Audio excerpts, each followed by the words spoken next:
Get started. Hey, how y'all doing today? Hey Scott, how are you, buddy? Hi Jamie, how are you? Hey Andy, I'm doing all right. Hello everybody. Good, good. Yes. Hi everybody. Thank you for joining us here today. They're still flying in here. We've been having some great attendance lately, and it looks like this is going to be no exception. And once again, thank you for taking time out of your day to join us. My name is Andy. That's Jamie, my sidekick, and Scott manning the controls. And let's just dive in, guys, after we go through the disclaimer here. Hello, Mike C. How are you? Hi, David. Hello, everybody. We are a content publisher, guys. We're not trying to get you to like buy certain investments or anything like that today. Okay, this is for educational purposes only. Nothing that you see or hear from Jamie or I should be construed as investment advice. Okay, if you are looking for that type of information, you want to seek out a registered advisor or a stockbroker, somebody who has a Series 7 license and can legally give you that information. All right, the agenda for today. This is going to be a fun day, I think, guys. The market recap, kind of an ugly close, but as we look on the charts, you're not going to see any real damage as far as the daily chart goes. If you're bullish, you never like to see a close like that, but we'll discuss, you know, what could happen. But really, like I said, there's no real damage. And then we'll do a Holly recap. Jamie will take over and handle that. And Barry shared with me, I guess it's a window that a lot of people were using in the room today and doing very well with. So in case you're not in the trading room, this is an option volume alert window, and I will share it with you, and we'll kind of go over and look to see what it's looking for. And as I was going through it today, there was, yeah, some really a lot of opportunity in there.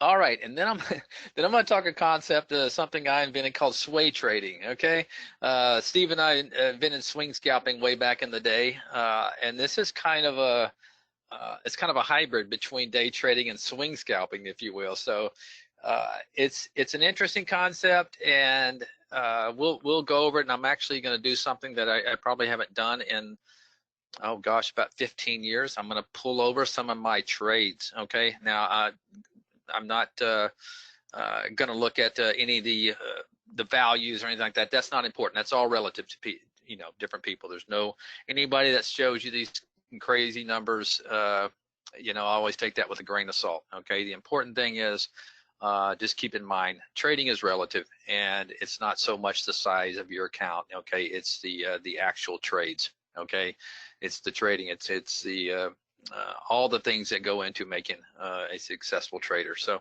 we're going to take a look at this because it's a great example of the sway trading. I think it's going to be a kind of a little fun segment there. All right. Before we dive in, though, let's go over our 5-star support, education, and training here. Forgive me, you regulars. We have to do this for the new people who are coming in and maybe checking out the product, and or the ones that just signed up. They need to be aware of all the tools that we have and all the resources that we have available to them. One of them are these webinars. We have them every Monday through Thursday in the same 5 Eastern time slot. Jamie, myself, and Steve juggle a lot of these responsibilities. On Wednesday, though, Dan Merkin and Brad Williams, 2 of our top execs, take over the controls, and it's a great place to go for Q&A and to see a demo of things coming around the corner as far as bells and whistles go. And then probably the most important thing you see on this page is at the bottom where it says support webinar. Okay, this is every Monday through Friday at 12 Eastern. We just open up, actually we hijack Barry's live stream for 1 hour, and you guys are able to come in there and ask questions, and we answer them. And not only are we just answering them, we're also showing you, demonstrating you on the software if we need to, and in most cases we do need to. This is why this venue is so much better than sending in an email and trying to get an answer about something trading related or configuration related, because you can actually see what's being done and not just getting a text answer back to you.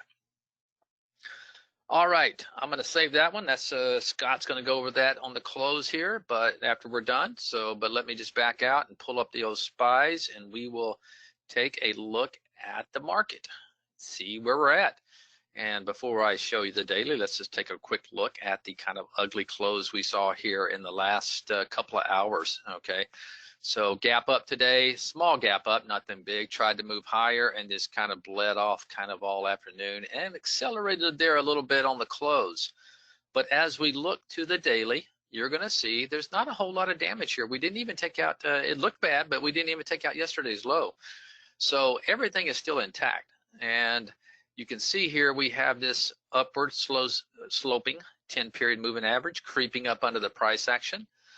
You know, there's a good chance maybe we open up and kind of rush down and maybe tag it and meet it and then go up from there.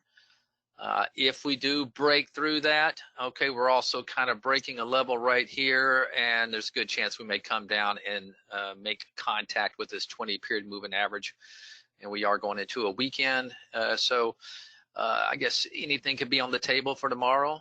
We have been kind of going sideways all week, so although there's been some great stuff, some stuff moving, that's for sure. But as far as the overall averages, just not a whole lot going on. All right, let me. Oh, this thing is freezing up on me. There we go. No. Let's take a look at the cues right quick. No, I'm sorry. I thought it was my ink, Epic pen, Jamie. But it was okay. It froze up a little bit. And same thing, kind of just hanging out above our fast line, the 10-period moving average going kind of sideways. And IWM we'll take a look at. Not going to take a look at the Dow because, but look at that strength still there in the IWM, Jamie. I didn't even look at it today, but finished up 2%. That's relative strength, we call that. Yep. Mm-hmm. All right. Anything I need to hit on over there, Jamie, before you give your 2 cents on the markets and take it over for Holly? Yeah, I think we've got it under control. Dave was just talking about how some bunch of Tesla calls are going to expire tomorrow. So yeah, sometimes that can add a little volatility. Yes, it can. Yes. Well, we'll keep an eye on that for sure. But we did just have a question come in there, something about the change symbol box in the chart. I think he's referring. So you just change symbol box in the chart. You just start typing. Yep. It's kind of confusing. I remember when we first got charts, I was doing the same thing. I started clicking. I said, well, where's my box? Where's my box? What you got to do is just you type one letter and the box will appear. Okay. Indeed. All right. You ready for Holly? All right. Yeah, I'm ready for Holly. You want to take it over? Let me grab the baton here. Okay. You got eyes on me? I certainly do. Yeah, today's kind of strange for the AI. If we just kind of glance over here at the toolbar, you can see based around 100 shares, these are the totals that were produced today. 2.0 sitting on the bench all day, not kicking out any trades. Whereas we had 10 from the original Holly 1.0 and 4 coming from Neo. Neo just underwater a little bit. And by the way, these numbers here are based on taking 100 shares of each trade. These that you're going to see in my trade blotter are based on risking $100 per trade. So you're going to see different, sums and totals compared to what you're seeing over here, just for the record. And typically what I like to go over is finding the stocks that at the end of the day, we have a nice spread between conservative and moderate profit, but lower in conservative and higher in moderate. We don't have that in SKT. Conservative risk mode was the best for that trade. And then we don't have any, we got a little bit of, we got 20 bucks a spread here, but that's not even worth really analyzing. Same thing with Riot, having a $36 spread. What is prevalent today are what we call the trade rounds. And we can see we had 1, 2, 3, 4, 5, 6 stop outs out of 14. It's kind of high. Interestingly enough, Andy, just before the webinar began, I guess about 30 minutes before, I'm sitting here scrolling Twitter, and I'm seeing all these traders that I follow say the same thing. They all had losing days today. And it's just like what we always talk about. look at this. I mean, we're just meandering around at highs. Yeah. But Doesn't make it easy, that's for sure. these Yeah. can be some of the more difficult Sure. days, along with a little bit of lackluster volume. So just interestingly enough, you know, not the best day for the AI either. But having said that, making those observations about how difficult the day it is, it's very rare that we don't have any spread between conservative and moderate. And usually we're only going to have like maybe one decent trade around. But it's flipped today. And then putting that in correlation with what other people were saying, well, it's just interesting in my opinion. So let's take a look at some of these trade rounds. Let's see. Let's look at Spice first. All right, this one was just dastardly. These are 15-minute candles, but let's go ahead and look at fives. Drill down a little closer. Okay, now we can actually see the 5-minute candle where the action occurred. And that was just a nasty little flush down. We got the classic wick down here. So this all happened, let's see here, Spice. Yeah, see entry time here, 8:45. I was call that 8:56. 3 minutes later, wick out. All right. And then maybe you were in that trade, maybe you were not. You had to be pretty quick from a manual perspective to get in there. But the bottom line is this, you see the AI screen flash, you're like, yeah, I just got stopped out of Spice. So, you know, after that 5-minute candle closes and we get this, that sell arrow's kind of hogging up my space here. But I'm talking about this candle right here, right? That second candle opens up well above that wick, starts to green up. You could have taken a trade somewhere in that candle and used down here, just at the bottom of that wick as your stop loss. That's what we call a trade around. Yeah, the AI, you know, crapped out on the trade, but it brought it to your attention. You notice this interesting wick action right off of the stop area, and then it never sees it again, you know, and you get this whole run up here. Got close to seeing it again over here, but who cares after you're in here? It's all about, hey, manage that risk, take your profits, whatever you want to do. But that was a really nice trade around opportunity. Big percentage there. And then of course, we're almost seeing the same level over here at the close. Okay, anybody got any questions coming through about any of this stuff? All right, well, maybe not so, maybe, can you hear me? I can. Yeah, I was just looking at Okay. Gabriel's question there. Yeah, that's really the only one. And the question is, what is Holly's accuracy with SPACs been? Good question, good thought. I have no idea right now. I have not been tracking the SPAC activity, but it would be interesting to see. Get Mike to run some numbers. Michael. I think a lot of those, you know, if I just pull one at random here, let's see. Oops, give me my pointer back, pen. You know, I've got these plus signs showing up on my top list here, and these are going to be the warrants for those SPACs. So the common would just be FST. And a lot of them, you know, it seems like the game right now as far as the SPACs, before they do this, they're all just flatlining for very long periods of time. So they're not going to make their way into a lot of scans, you know, unless you're scanning specifically for this type of activity. So, you know, I know a lot of people, I know Dan did this on a handful the other day, and one just ripped up, I think it was a buck, and now it's at 6, but you got to be in them beforehand, right? So I think that's why a lot of SPACs aren't showing up, is because of the pattern that they've been, you know, in for so long doesn't necessarily fit any of the ones that Holly is watching. However, that's good idea generation, right? Yep. So, okay, onward. I don't want to sit here and ramble and take up all your time, Andy. No, that's fine. Okay, so that was Spice. Now let's take a look at AFA. Now, this one, that was doesn't look like a stock. I'm like, what am I looking at here? Okay, let me see here.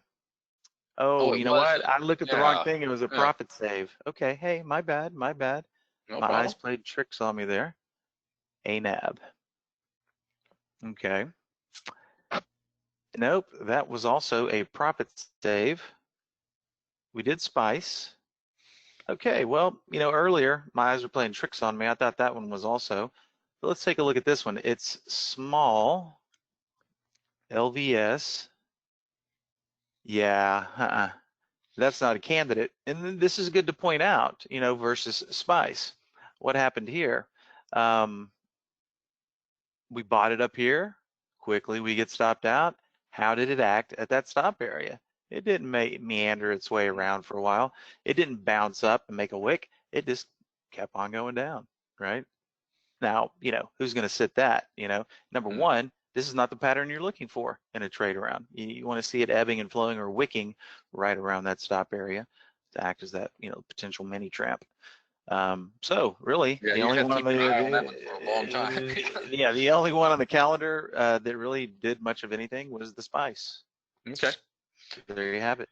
Yeah, it was one of those days, overall, she finished, I don't look at aggressive. Obviously, it's a very dangerous one. So looking at Sure. conservative, yeah, it was kind of definitely Well, a ho-hum day. Yeah. and that is another weird observation today. If you just threw caution to the wind, Mm-hmm. I know. you would have been rewarded, but the people that are usually being rewarded were not rewarded today. So that just tells you, hey, welcome to the market. Welcome to the market. All right, let me kick it back to you, Andy. All right. All right. Let me pull this over here. This one that Barry shared with me, and yeah, this one. I was looking through here, some really, really good trades. So Barry says, "Hey, hit me up today," or hit the trading guys up, and said, "Boy, we've been killing this alert today." I said, "Well, do share, and he did, and it's called moving higher with unusual option or strong options. So let's see how this thing is configured. I'm assuming it's Barry's, unless somebody shared it with him, which very well could be. But let's take a look at the configuration. And just a reminder, guys, we don't keep anything, except for Holly. Some of the, the configurations for Holly, obviously, we keep those under wrap. And but as far as our personal configurations that we use, we share them with everybody. I had a guy come in the chat online today, and he was curious about, he needs a breakout, and I said, we got tons of them. We got some really good stuff, and we do, and we share them, and you can find them pretty much all in the Traders Vault. And maybe this one makes it in when I revise it, which I'm going to be doing soon. So let's take a look at the configuration of this moving higher with unusually strong option volume. And we just go to configuration. Okay. We go to the alert. We see it's a new high alert, pretty basic there. And we look at the configuration, looking for stocks from $1 to $25. So Barry likes those stocks under $30, around $25 range or lower. You get a lot of bang for your buck, on these things, and those are usually the ones that you get these incredible percentage moves in, where you can see easy 50 or 60% move or even higher in one day. You don't catch that one on too many $200 stocks.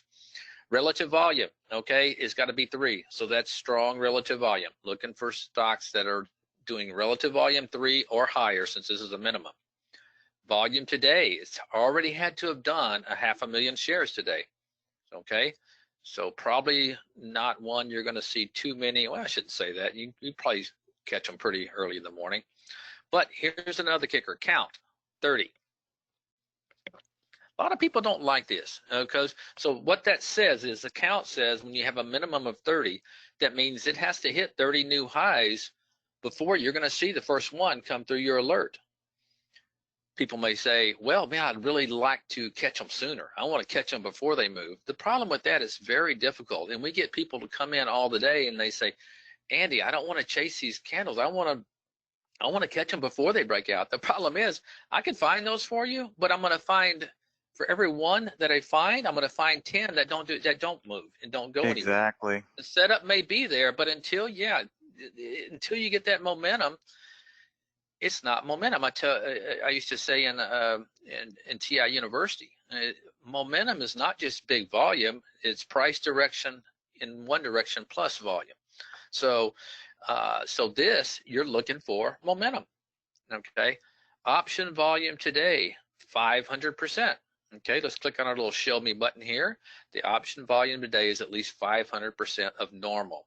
Well, just remember, anytime you see like a percentage of normal, just remember 100% is normal. Okay, so this is basically doing 5 times normal option volume, to put it. Hey, Andy, and while we're in the configuration area there, Jim was wanting to know the logic behind the setting of 30 on the count.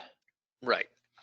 That's subjective. I've seen Barry. I don't use a lot of counts. I like to look for range breakouts. So I look for 10-day, 20-day ranges and things like that. I like to see stocks doing huge volume and breaking out of ranges.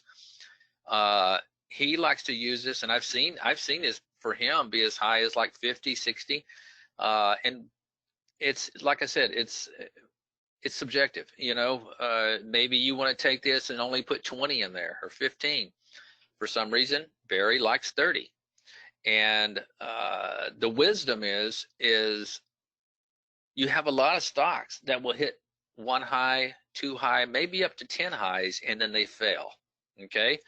So if, let's say, 20 to 30 minutes into the day, you're seeing stocks hitting their 30th high, hey, that's a true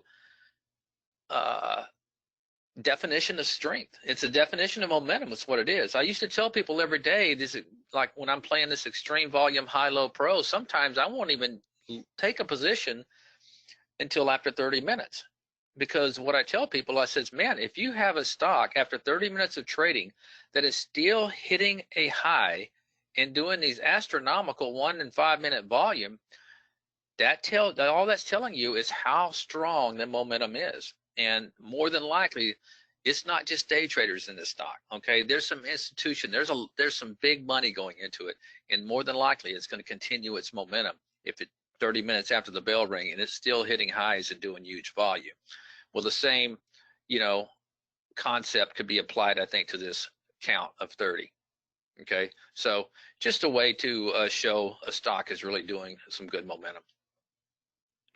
And we'll take a look at some of these to take a look. Option volume today, contracts wants at least 2,000 contracts done. All right, so let's dive in and take a look at some of these stocks, and let's see if I can put it on today. And I imagine it's going to say more available when it's done.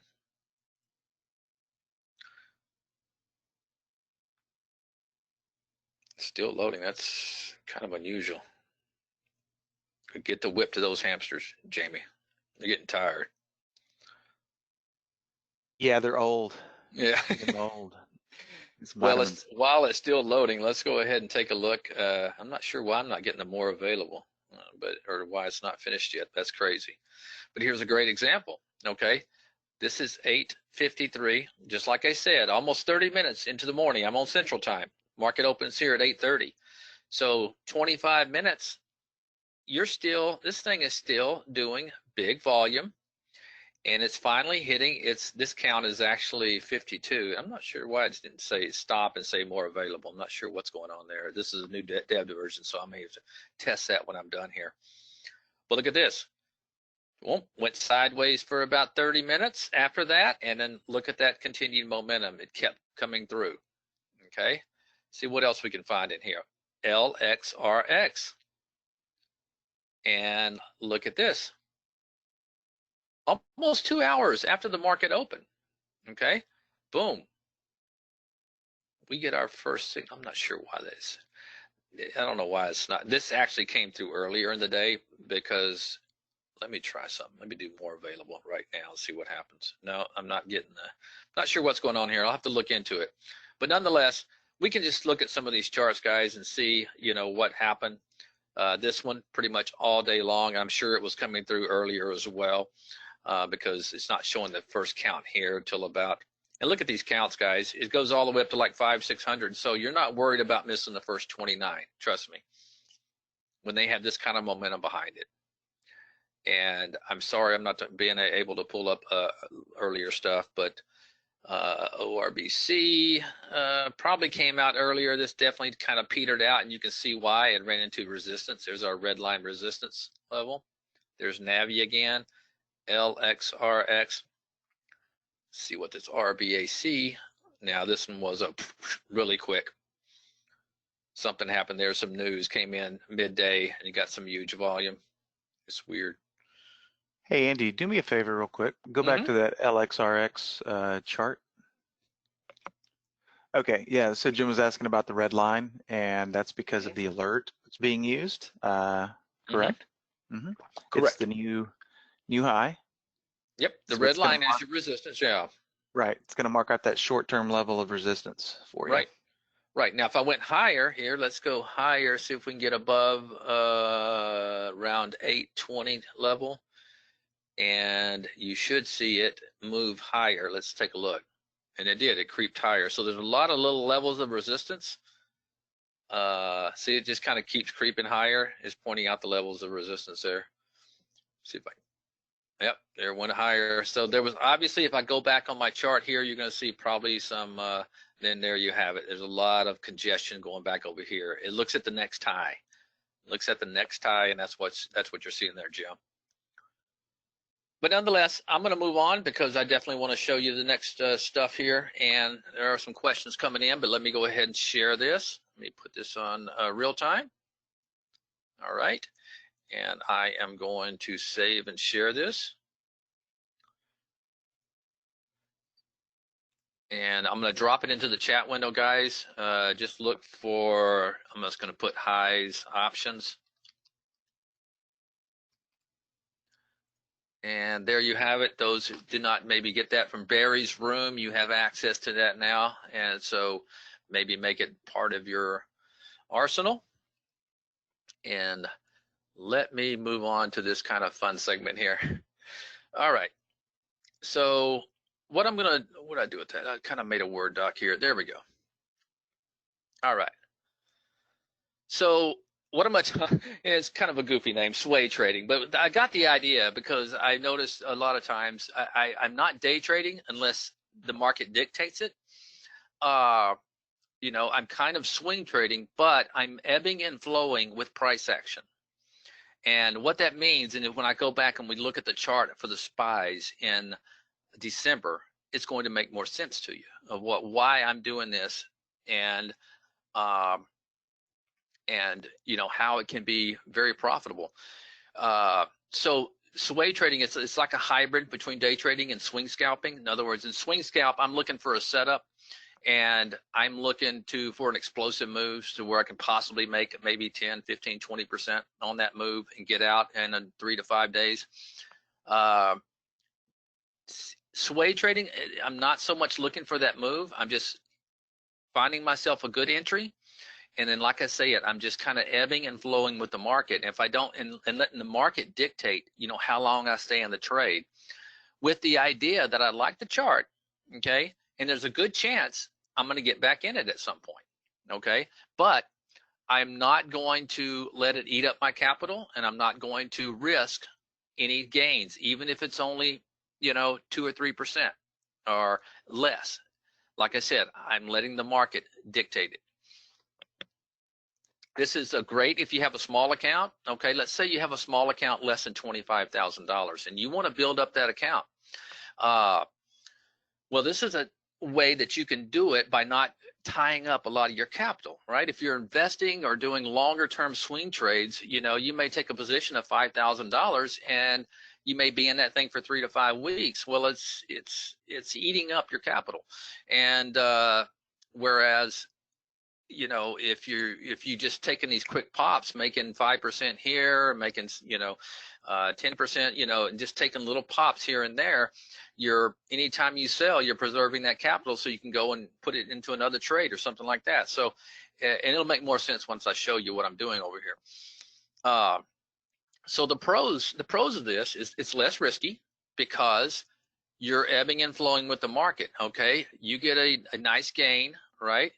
You're banging out your profits, and then so if it's about to pull back, or you know, an overnight position, you're down, you know, gap down or whatever it is, obviously you're in the stock less, so obviously there's less risk of it, you know, moving on it. Okay, tying up less capital, I've already talked about that.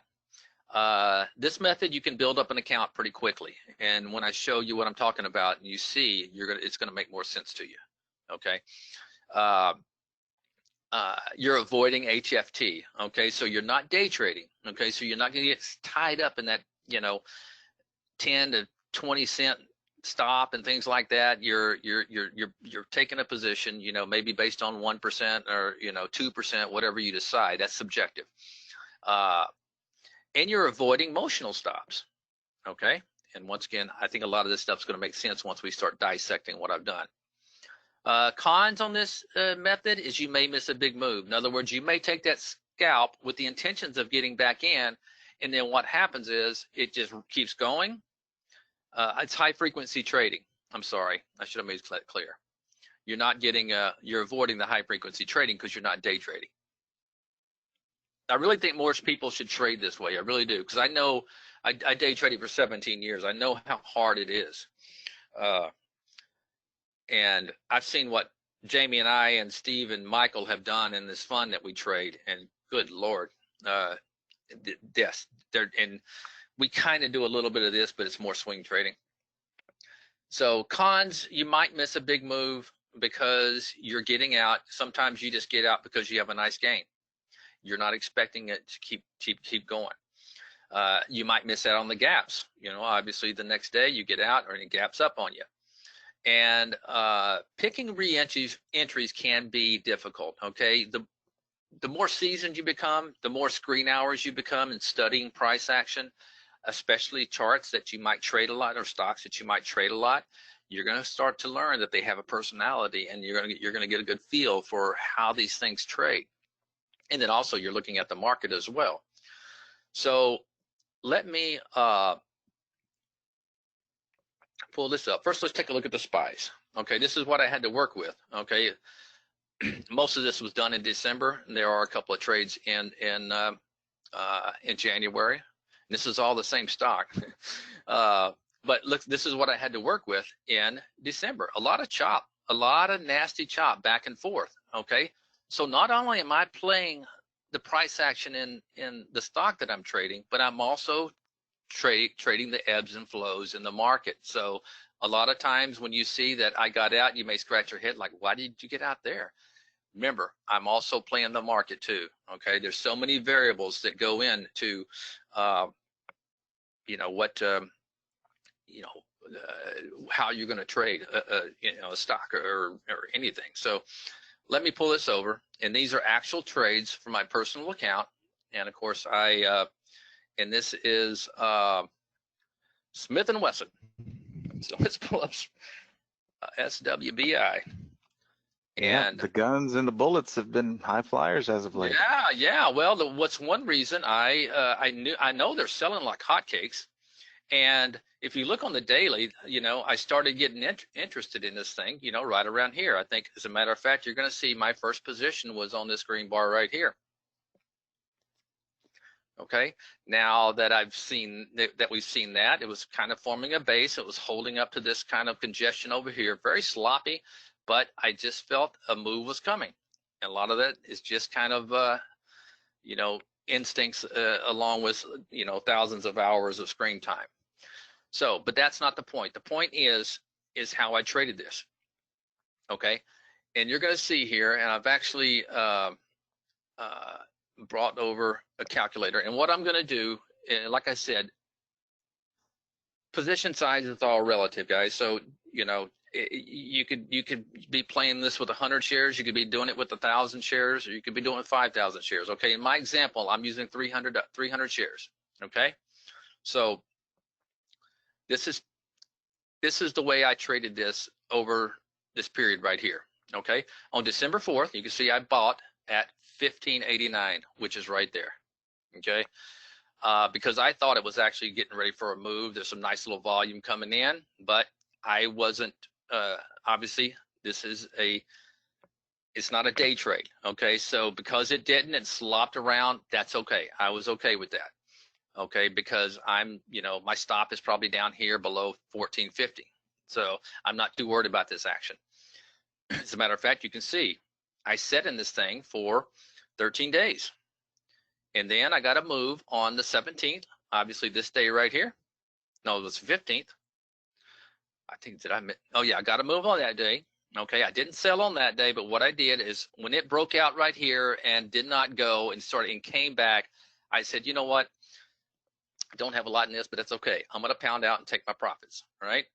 So basically bought on 1589. I miscalculated this, didn't I? 16. I sold on what that should be $300 there instead of that one. So I'm going to add another. That should be $300. But anyway, that's not the point. All right. So what I did, I got out. All right. But look what I had to do. Okay. The thing set up again after I got out. So I jumped back in I'm okay with this. Even though it's 50 cents higher, that's fine. The setup looked like it was going to go again, and it did. And I jumped in on the 17th. I held it for 3 days. I got out at 18.11. Now, once again, I'm always playing the market. So that's on the 24th right here, right there. When I got that double wick right there, I said, man, you know, this thing, it doesn't look like it's going to go. And that was a smart out. Look what happened. Okay. So even though I only took what, 5, 15, 15, 17, oh, what, 60 cents out of it. Looks like I had two sales on this one. And yeah, it was right there and right there. Maybe that was the $150 one. Or maybe I didn't count that. But regardless, I put these numbers together really quick. Let's see. Buy. You also received a dividend, Andy. Yeah, but it was 0. Yeah, probably yeah, 0.000, like 10 zeros in a penny or something. No, I bet you because I sold it, it didn't pay. Yeah, anyway, you got to be in there before the strike price or the not the strike date or whatever it's called. Exactly. So look what I had to do, guys. I mean, I did it again. Okay, I bought it back on the 5th of January, and look at this right here. I think this is the 5th, right? So I bought. Now this one was a conviction buy because it's breaking out of these levels. So you can see right here. Not only I bought and added. Okay, so I bought here, and it pulled back a little bit more. I bought some more because I had conviction because it was breaking out. That was very good conviction because look what happened the next day. Now I got a nice profit. I banged it. I banged some out at 2020, and then I banged some out at 2130. So overall, if you did that, it's about a $2 move. So if you had 300 shares, you're making $600. Okay. Now this one was the one that I sold here. Now look what happened right here.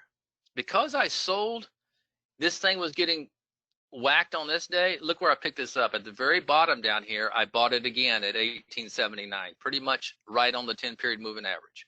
So this is what I'm talking about. I'm swaying with the market, and trust me, it's a lot easier to buy these moves once you've banged out and sold some up here around 21 and 2130. So I got back in. What did I do? Let's see, where am I at? Okay, sold, I bought. Okay, then I sold right here. So that was another $2 move, so another $600. And then I bought it back. Currently I'm in it. I bought it back on the 12th on this day right here at 2023. So I'm about a buck, what is that, 40 in the money, and still in this, hoping I'm going to get it. But you can see what I'm doing here. And even though you might say, well, gosh, some days, Andy, you're buying it back higher than what you sold it. That's okay. Let's put the tally to it. I tallied this up, and currently, if you were trading 300 shares, so you're only tying up about what, 6,000 in capital, okay? And I made almost $2,000, or you would have made almost $2,000, okay? And you probably would have made more if you had conviction and did and actually doubled your size like you would, like on this one day right here.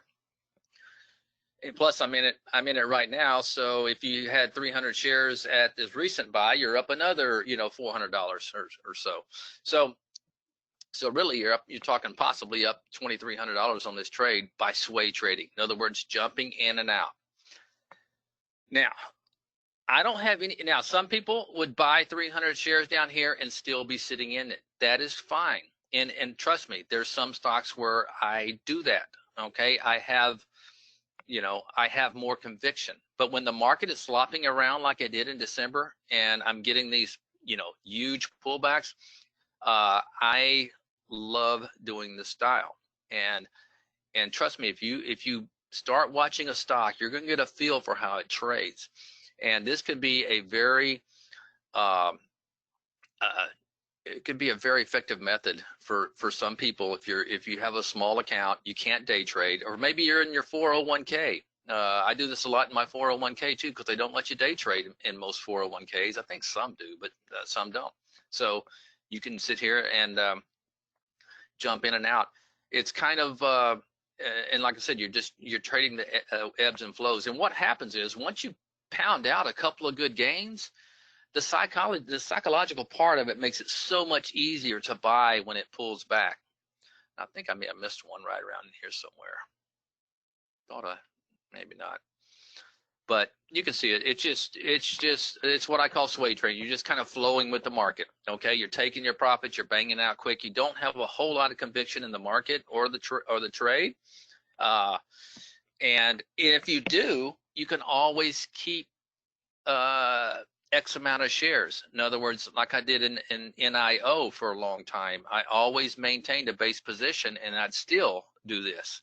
I would still jump in and out with size, but I'd always maintain a position in it. And now I didn't maintain a position in this because I really just didn't have a whole lot of conviction. The daily was okay, but still was in a nasty downtrend, pretty sloppy trading. So just wanted to share that. It's just I'm trying to get more people to stretch out their trading and not get so tied up in the day trading part of it, because I know how difficult it can be. And a lot of people think if they have a small account, they can't build it up, without, doing day trading and using 4-to-1 margin. You really can. You really can. You're going to get 2-to-1 margin, and unless you're in a 401k or something. But if you have a cash account, you're going to get 2-to-1 margin. And if you have $15,000 or $20,000, you can really build up an account just by applying a method like this, to where you're slowing things down. You're not using these tight stops. You're just kind of ebbing and flowing with the market. Let's see if I got some questions here. Oh, you're welcome, Ron. And trust me, there's going to be some times where you get out and it's going to keep going. That happens, okay? But just remember, you took a profit, okay? So it wasn't a bad trade. And in most cases, like when I first got out of this one and it kept going, I go, dang, man, I could have got a lot more meat on that lawn. This thing may keep going, but look what happened. Boom, gave me a beautiful entry right there to get back in and make another good trade. All right, so wanted to share that. I just think some people should, once again, slow things down. If you don't have the size capital to swing trade, that's a method that may work and help you build up. And look at there, like I was just saying, you were only tying up $6,000 worth of capital, and you just made over $2,000 if you're trading 300 shares by doing that. That's a heck of a return on 6,000 capital. So and that's just over what, a period of a little over a month. That's not bad.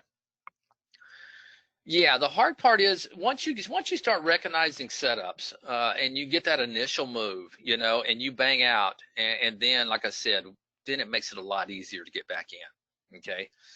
Of course, the hard part is, you can't be afraid to chase a little bit higher if the setup's still there, like it was on this day. Even though I bought 50 cents higher right there, I was fine with it because I already banged out some good profits, and now I got another setup. So and remember, when you're banging out quickly, sometimes you're avoiding risk, and this is where the emotional stops come in. You're in this trade, you're down here, and then or bought it right here, and next thing you know, you're like, I'm not gonna let this thing turn into a loser, and you're getting out for a flat. Whereas in this method, you're taking your profits and then looking for a re-entry. So Andy, we did have a question scroll through Sure. here. The question is, where would you place your stop in the second entry? Oh, it's a very good question. That's a very good question. It depends. It depends on my entry, and it depends on the chart. Obviously, I like to use the technicals of a chart to choose my stops. And then I always apply methods. I'm a real big proponent. If the stock doesn't do what I expect it to do, I am quick to pull the trigger and get out. But I still want to use something technical. I'm not one, a stock goes against me, I just sit through the pain and fight it. I'm not one that does that, you know. There was a time, I guess all of us when we're new traders, yes, we would sit in pain for a long time. I've learned over years, you have to, if you're going to be a successful trader, to let your winners run more and cut your losers quicker. So I have been probably known to maybe pull the trigger and get out too quick if it doesn't do what I think it's going to do. But to answer your question, let's just pull over here and just take an example.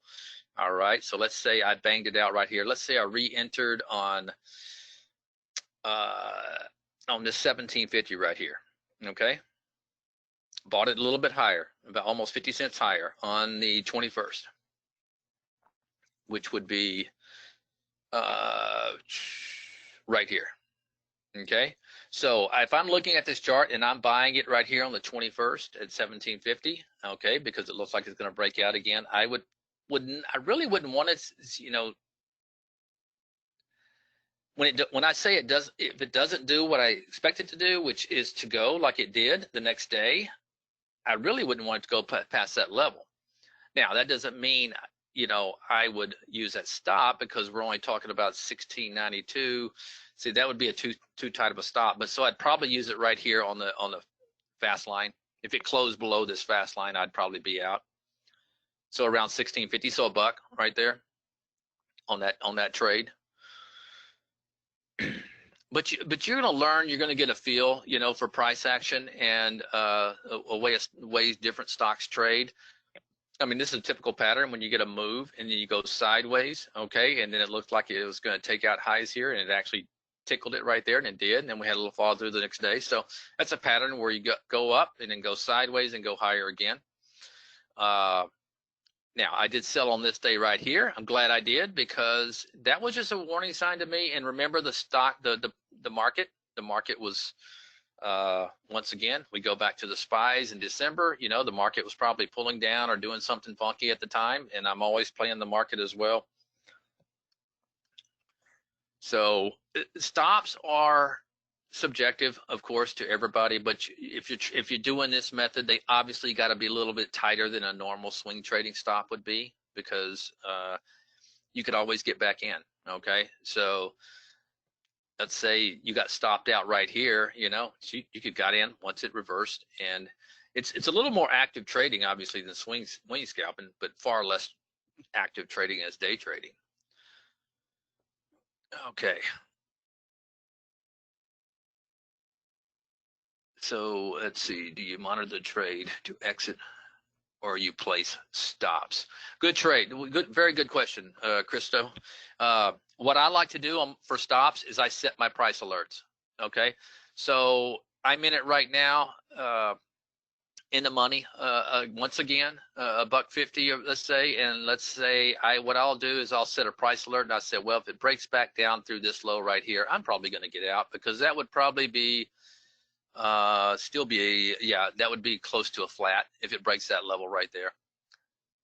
But you know, once again, I'm looking at the market, I'm looking at its peers, I'm looking at a lot of things, and plus we'd have this moving average creep up here. So if this fast line is somewhere near that, maybe I would move this down, because that would basically be a flat. So maybe I'll just move it down to, you know, I don't know, just below the 10-period moving average. But here's the thing, you know, once you banged out, let's say you're trading 300 shares, you got a couple of $1,000s, you know, and I know you never should apply like monetary values to your stops, but it does make it a little bit easier to withstand some wiggles and jiggles a little bit more once you've been, you know, sway trading a stock and you're up a couple grand in it. So, so all right, you know what, I gotta get on. I don't know if we're gonna be able to do the contest, but I think, did we do it last time, Jamie? Look at my price alerts. I think we did. I think so, Yeah. unless I'm missing a week somewhere. Did I forgot to clear the old ones?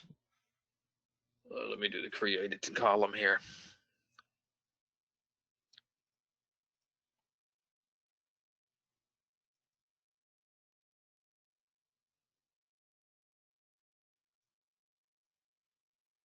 You know what? I don't think I did I? I think these were old ones. Yeah, that goes back to the 10th, so I'm pretty sure I didn't. But guys, don't worry. We'll hit this next time. I know somebody had a couple of charts. You were going to remind me of it, and we'll get back on this once I get back in the swing after this new year. We'll get back on our little contest. That's kind of fun to share those price alerts. But I'm sorry, I'm just not going to have enough time today. But somebody had a couple of stocks they wanted me to look at. I believe so. Let me scroll back up and see if I can see those symbols.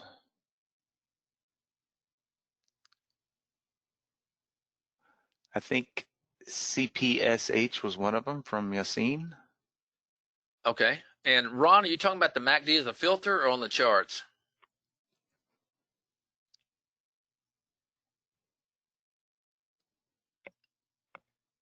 Remember, all you got to do is go to configuration and go to search and type in MACD, and it'll give you everything we have on the MACD.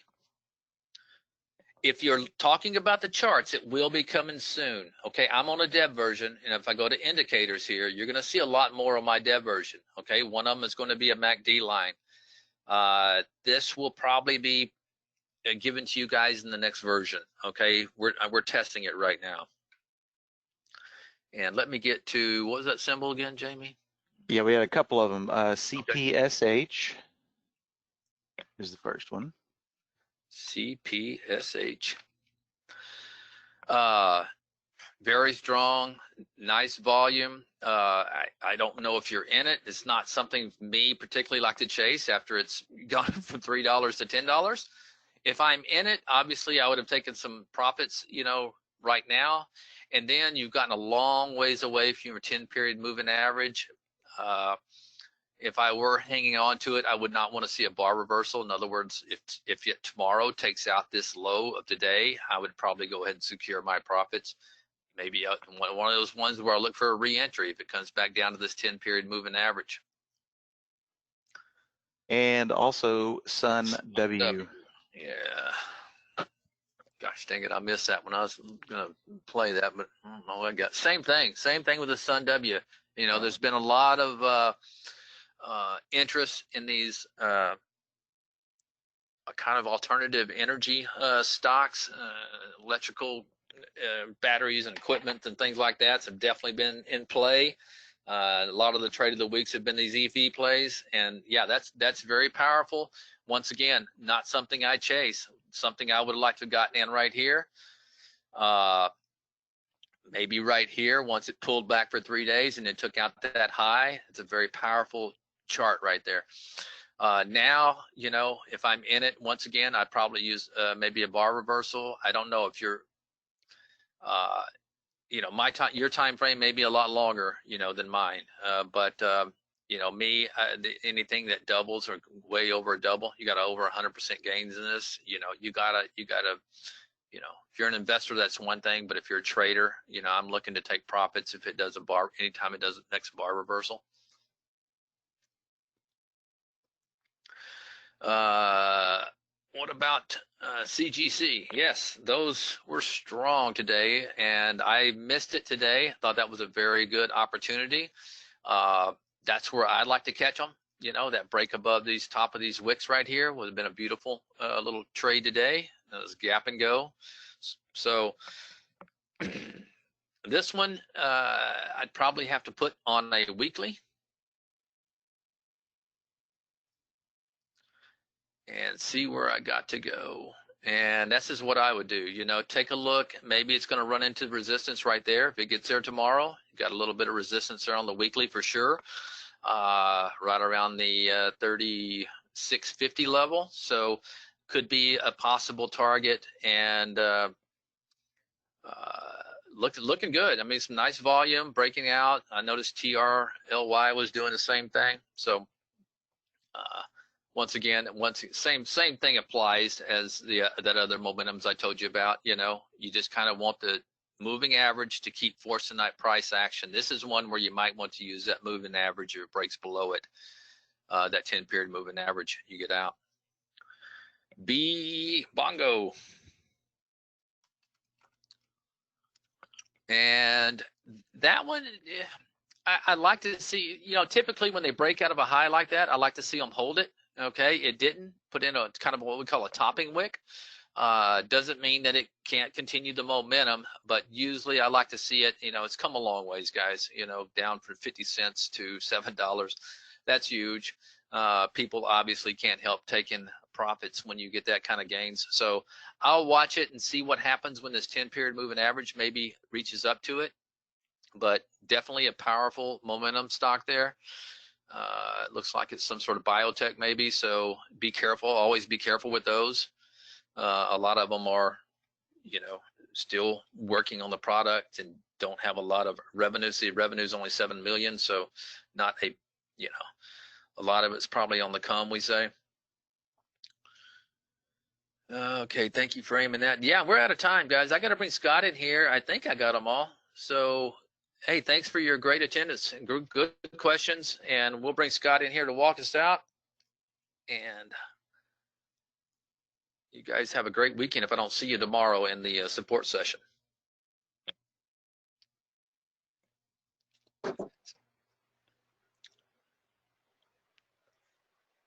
Hello. Scott, you ready?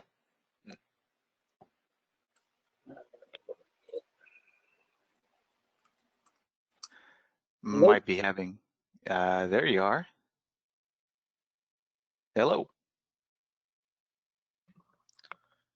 Well, I'll start to walk out here. If he comes in, that'll be great. Guys, I think that unmuted me there.